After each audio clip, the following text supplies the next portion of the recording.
You're nothing but a burden." My dad's voice echoed through our Phoenix dining room. I stood in shock, my 26th birthday cake untouched on the table. The flickering candles mirrored the fragility of my hopes for a normal family celebration. Was meant to be a happy day, but instead I watched my father's face contort with disgust as he looked at me. "My name is Tessa Morgan, and I work remotely as a data analyst for Crimson Harbor Group, one of the country's largest logistics companies." I had been living back in Phoenix for 2 years, helping my family through what they called temporary financial difficulties. I didn't realize how temporary my welcome would be. "Huh? Are you listening to me?" Dad's voice grew louder. "All you do is sit in that room all day, pretending to work on your computer? Meanwhile, your mother and I are struggling to keep this house going. And your brother Tyler needs money for his business ventures." I wanted to tell him the truth, that for months I had been quietly paying their credit card bills, that my pretend job was earning me over $4,000 a month, that without my help, they would have already lost the house. But the look in his eyes told me this wasn't the time for explanations. "Robert, maybe we should discuss this later," my mom, Patricia, said softly from the kitchen doorway. Her voice had that familiar tone of someone trying to keep the peace while secretly agreeing with the aggressor. "No, Patricia, I'm tired of walking on eggshells around her. She needs to hear this." Dad turned back to me, his finger pointing. "You think you're better than us because you went to college? Well, let me tell you something. Your fancy degree hasn't done much for you, has it? Living at home at 26 like some kind of failure." The words stung because a part of me had wondered the same thing, but I had stayed because they needed help. Tyler kept asking for money for his guaranteed investment opportunities, and Mom mentioned how stressed Dad was about the bills. I thought I was being a good daughter. "I contribute to this household," I said quietly, trying to keep my voice steady. Dad laughed without a hint of humor. "Contribute? You eat our food, use our electricity, and take up space. What exactly do you contribute?" The irony was suffocating. In my laptop bag just a few feet away were the bank statements showing the payments I had been making. The credit cards in Dad's wallet, the ones Mom used for groceries. Tyler's gas card I had been covering the minimum payments, and often much more. But looking at their faces now, I realized they had no idea. They thought I was their unemployed daughter living off their generosity when it was the other way around. A dark thought flickered in my mind as I saw Dad's satisfied expression. If they wanted to see what life was like without my burden, maybe it was time to show them. Growing up, I had always been the responsible one. While Tyler got into trouble and charmed his way out of consequences, I focused on my studies. I graduated summa cum laude with a math degree and landed my first job at a tech startup before I turned 22, when Crimson Harbor Group acquired the startup. They offered me a well-paying remote position. The decision to move back home came after a series of late-night phone calls from Mom. "Your father is so stressed about money," she'd say. "Tyler's business needs some startup capital. And with the mortgage and everything," her voice would trail off, heavy with unspoken expectations. I told myself it was temporary. I'd help them get back on their feet, save some money, and then find my own place. What I didn't anticipate was how quickly I would become invisible in my family's financial picture. It started with small requests. Tyler mentioned his credit card was maxed out and asked for help with one payment. Dad's business credit line was declined at a client dinner, and he asked me to cover it. Mom's store card was overdue, and she was too embarrassed to tell Dad each time. They promised to pay me back, and each time I said yes. Within 6 months, I was essentially managing their entire credit portfolio. I had my own tracking spreadsheet, 7 different cards, 2 car loans, and the mortgage. I paid minimums on everything and chipped away at the principal whenever my paycheck allowed. They never asked how I was managing it all on what they assumed were unemployment benefits. The strange part was how they treated me despite my contributions. Dad would make comments about me living like a teenager. Mom would sigh about having an extra mouth to feed. Tyler would joke about his freeloader sister when his friends came over. Kay told myself they didn't mean it, that they were just stressed. But deep down, I started to resent the way they spoke about me. As if I were a charity case they were generously supporting. The warning signs were there. Last month, Tyler had mentioned that they wanted to downsize, and maybe I should start looking for my own place. Dad had become increasingly critical of my work schedule, questioning why I spent so much time on my computer if I wasn't bringing in real money. Mom had started making pointed comments about independence, but I ignored the signs because I thought I was helping. I thought that's what family did. I thought love and loyalty would bridge the gap between their perception and reality. Wrong. Looking at Dad's face twisted with contempt, I realized they never saw me as their daughter who was sacrificing to help them. They saw me as dead weight, and they had decided it was time to cut me loose. The birthday cake sat melting on the table, and I wondered if this would be the last time I tried to save them from themselves. "I think it's time you found your own place," Mom said, her voice barely a whisper. She couldn't look at me, instead focusing on wiping the already clean kitchen counter.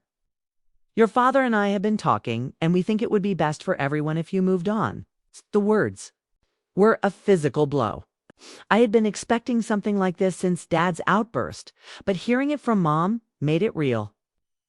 Tyler stood in the doorway, arms crossed, nodding in agreement, a smug expression on his face. "When?"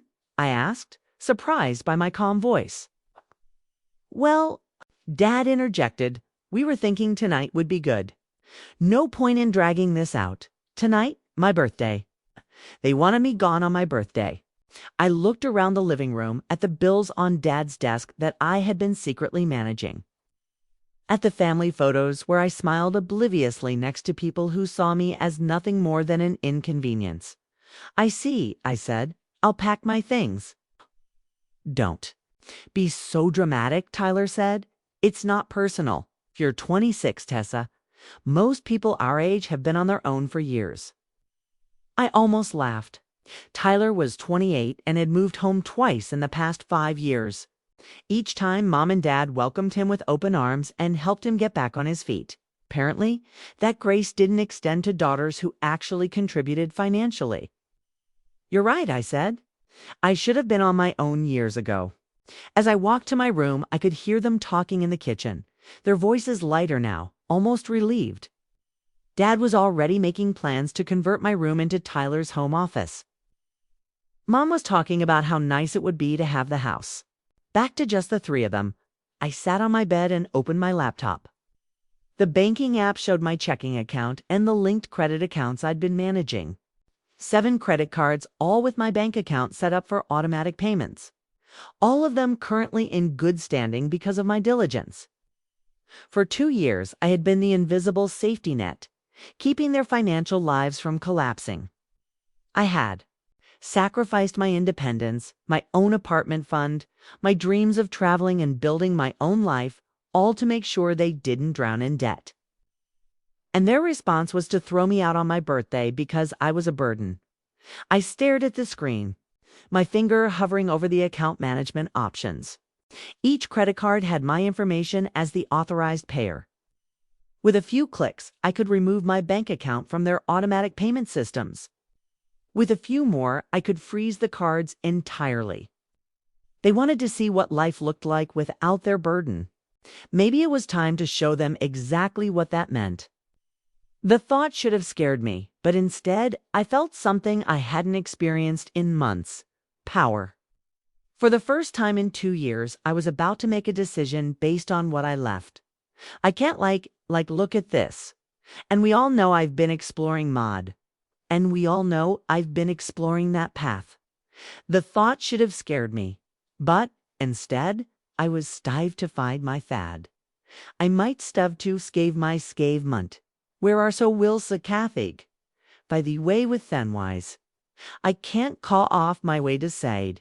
I can't tell you so all I come to say you I can call like shut I can I see to can you I can to see you I to for you to sang to see you to can you we to give side I cook kai to cook us you to I you if what will like you I where I to cut to cake I'll to could find it you got a wee keen I could I can't wait to where I you could wait it's so you so if you got wanted, not what they needed. I began to type. I spent the next 3 hours methodically packing my life into boxes while my family celebrated downstairs. Through the bedroom floor, could hear Tyler telling a story that made Dad laugh, a genuine laugh I hadn't heard in months. Mom was humming while she cleaned up the uneaten birthday cake. The sound of their happiness at my departure was more painful than any of Dad's cruel words. Around midnight, I carried my boxers to my car. No one offered to help. Dad was watching television, Mom was reading, and Tyler had gone out with friends. I might as well have been a ghost. As I loaded the last box, Tyler came home. He walked past me without a word, then stopped at the front door. "You'll thank us for this someday," he said. "You were getting too comfortable. This will be good. For you." I wanted to tell him about the spreadsheet on my laptop, about the $1,400 I had transferred to his credit card. Just last week when he called crying about missing a payment. I wanted to show him the bank statements proving I had been covering his car insurance for 8 months. Instead, I just nodded. "You're probably right," I said. The cheap motel room I checked into smelled like industrial cleaner and disappointment. I sat on the scratchy bedspread with my laptop open, staring at the banking interface. It was 2 a.m., and I was finally alone with my thoughts and the full scope of what I had been doing for my family. I pulled up my personal spreadsheet and calculated the total. Over $34,000 I had paid toward their debts in the past 2 years. My own savings account, which should have been enough for a down payment on a house, was nearly empty. The credit card companies made it easy to remove myself as an authorized payer.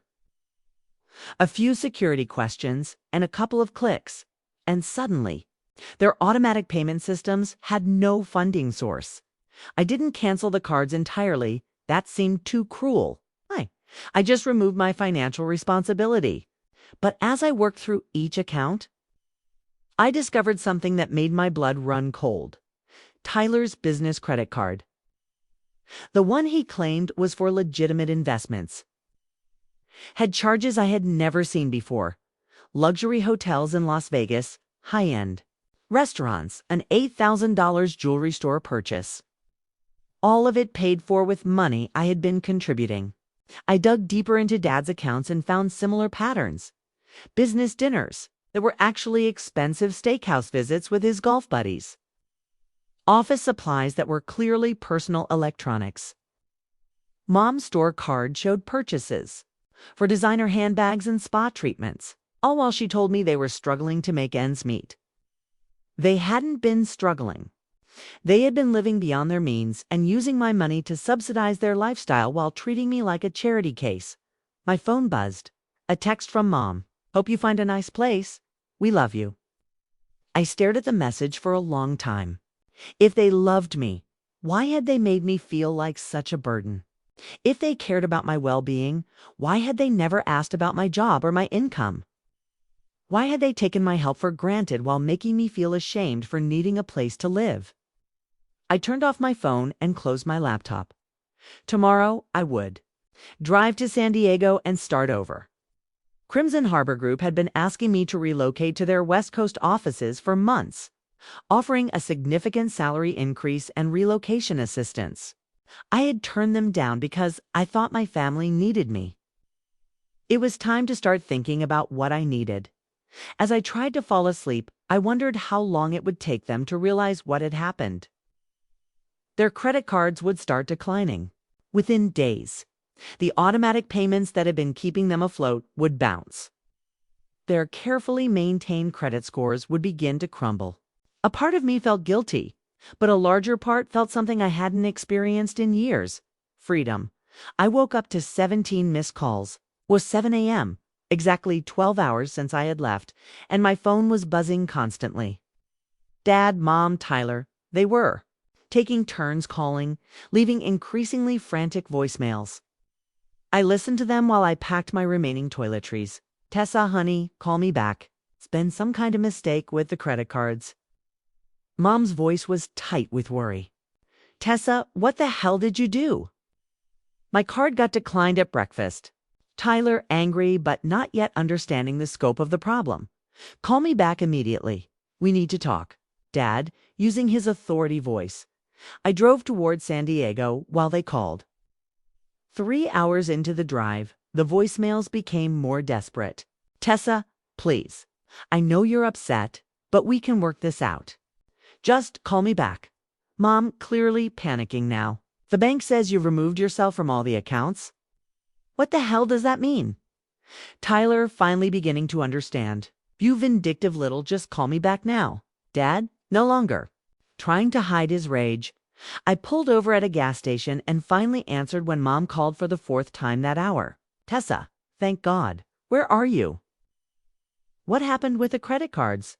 I'm not responsible for your credit cards anymore, I said calmly. I removed my bank account from your automatic payment systems. Silence. What do you mean, your bank account? Who did you think was paying those bills? Another long pause. Your father, I thought, ... We assumed ... You assumed wrong, but how? Where did you get that kind of money? I almost laughed. From my job, the one Dad thinks is pretend. The one Tyler jokes about. I've been working remotely for Crimson Harbor Group for 2 years, making $55,000 a year. I've been paying your bills because I thought you needed help. I could hear her talking to someone in the background, probably Dad. When she came back on the line, her voice was small.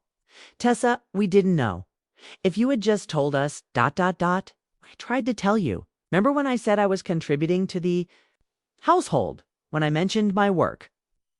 You never listened because you had already decided I was a failure living off your charity.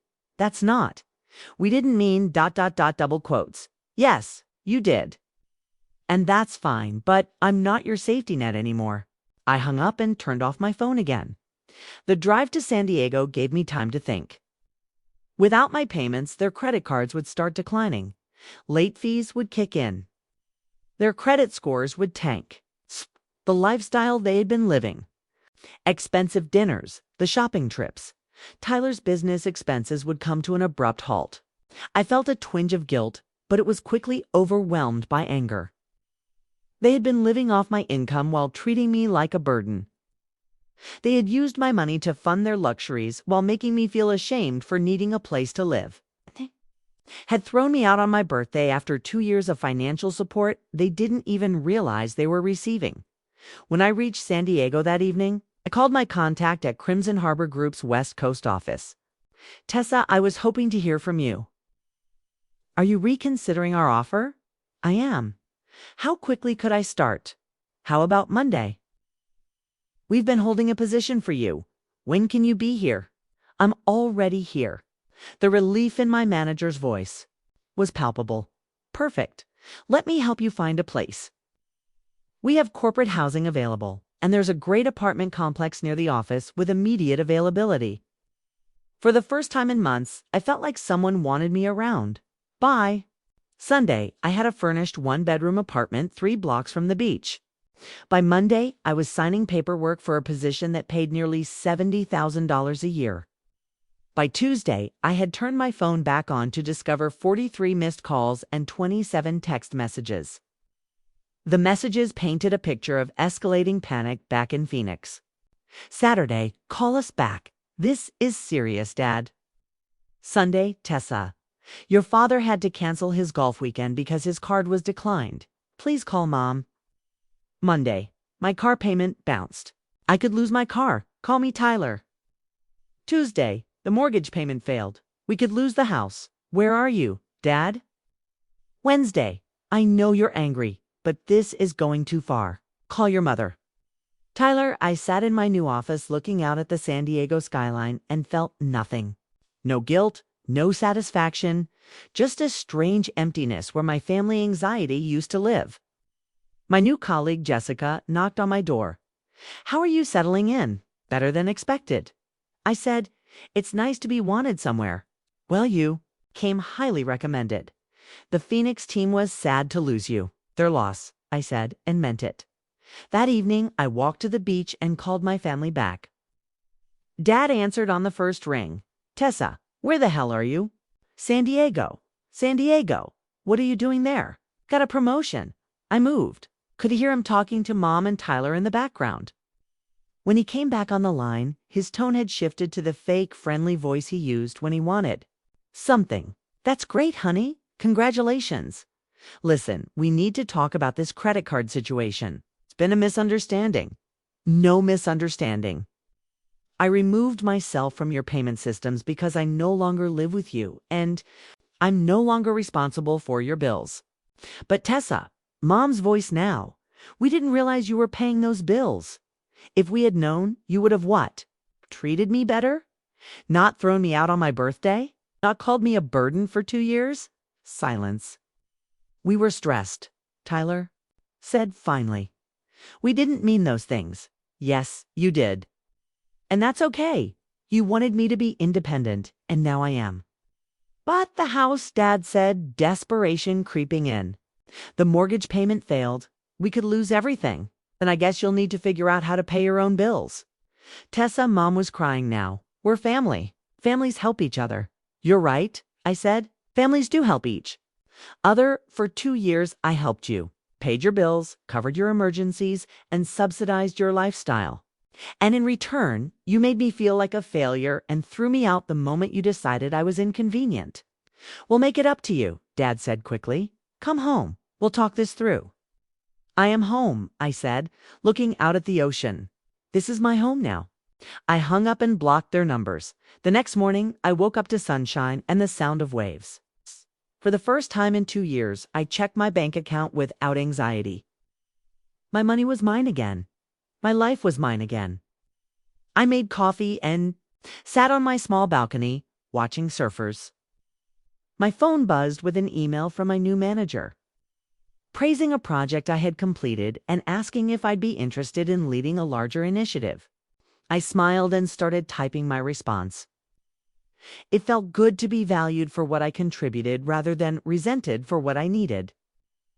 The ocean stretched endlessly before me, full of possibilities I had forgotten I was allowed to want. 3 weeks into my new life, I got the call I'd been expecting. It was from Aunt Diane, Dad's sister, who lived in Tucson. "Tessa, honey, I heard about what happened. Your parents are in quite a mess." I sipped my coffee. "What kind of mess?"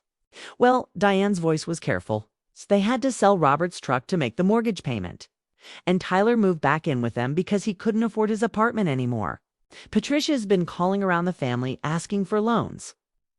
I felt a flicker of something, not quite satisfaction, but a sense of completion. "I see, she wanted me to call you. Said you weren't answering their calls." "I'm not." None was. Quiet for a moment. "Tessa, I know they hurt you, but they're family. Maybe there's a way to work this out."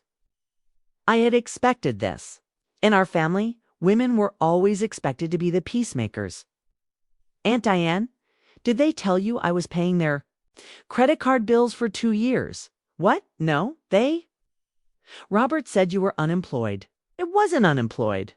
I was supporting them financially while they called me a burden and made me feel ashamed for needing a place to live. When I tried to tell them about my job, they dismissed it as not real work.